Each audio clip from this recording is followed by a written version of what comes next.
নিচের কোন ভগ্নাংশটি বৃহত্তম? এরকম প্রশ্ন আমরা প্রায় সময় বিভিন্ন নিয়োগ পরীক্ষায় দেখে থাকি। আর এই অঙ্কটা আমি নিয়েছি একটি বিসিএস পরীক্ষা থেকে।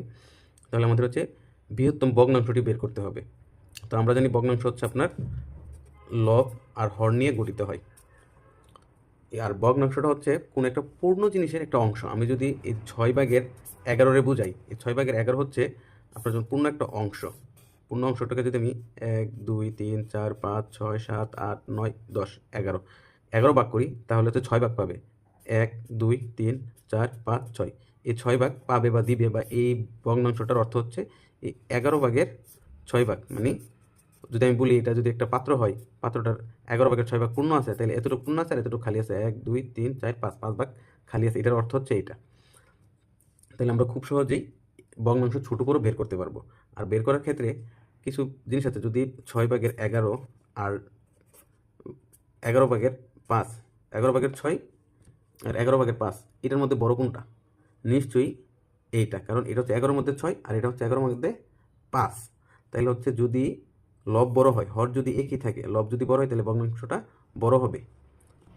আবার যদি আমি বলি 11/6 আর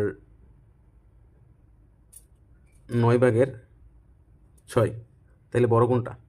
যেহেতু 9/6, তাহলে 9/এর মধ্যে 6 আর 11/6, তাহলে এইটা হচ্ছে বড়। তাহলে দেখা যাচ্ছে যখন নাকি হর ছোট হয়, লব একই থাকে, তাহলে হর ছোট যেটা ওইটা বড়। আর অন্য দিকটা হচ্ছে যখন হর একই থাকে, লব বড় হইলে ভগ্নাংশ বড়। এখন আমরা অঙ্কের মধ্যে দেখি আমরা এরকম একই রকম পাই কিনা, কিন্তু আমাদের অঙ্কের মধ্যে এখানে আপনার লব আর হর একই রকম নাই। তাহলে হচ্ছে আমরা তুলনা করব। যেহেতু আমার আনসারে লব আর হর সেম নাই, কিন্তু আমরা তুলনাটা সহজে করতে পারতেছি না, তাহলে আমরা আর গুণ করে দিব।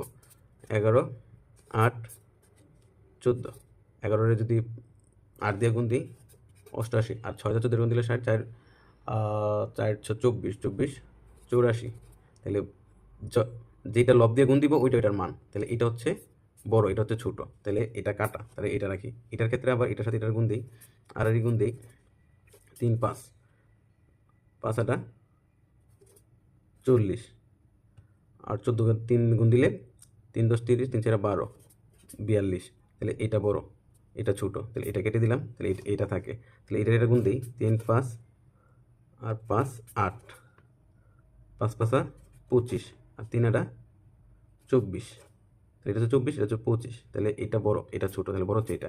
আর গুণ দেওয়ার ক্ষেত্রে একটা জিনিস লক্ষ্য রাখবো আমরা, যেটা লব দিয়ে গুণ করতেছি ওইটার মান হবে।